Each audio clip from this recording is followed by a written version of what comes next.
My husband told me one day that our api, our home, is special.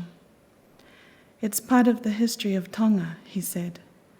It was a gateway, one of 9, to a kolotau, a fortress, from before Tonga was unified under a single ruler, the last to surrender.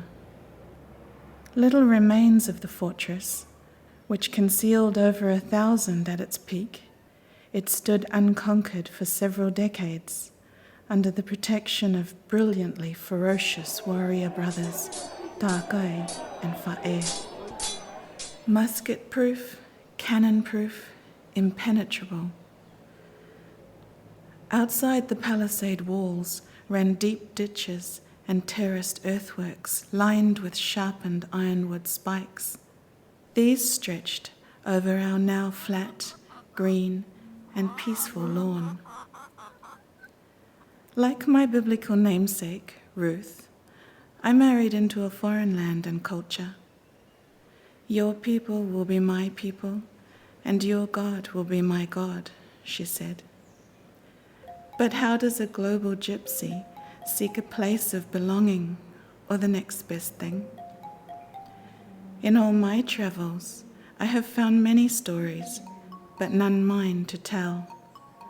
Other people's histories, other people's homes, black and white photos of those I don't know, faces in which I look for familiar features, seeking connections to events I was not part of. At times, like a strand superfluous to an already woven mat, I ask, what is my place in this space? What is my way in?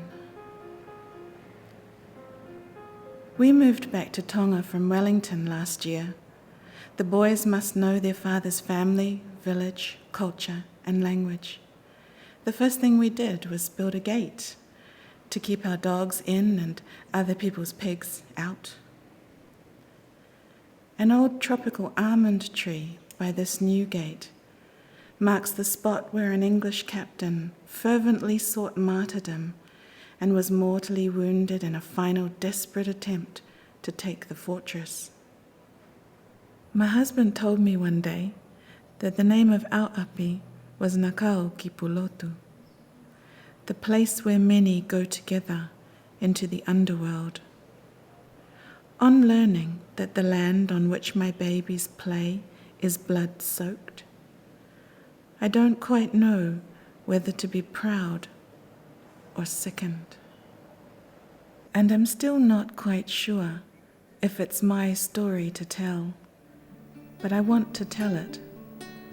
I want for my children, for me, a gateway.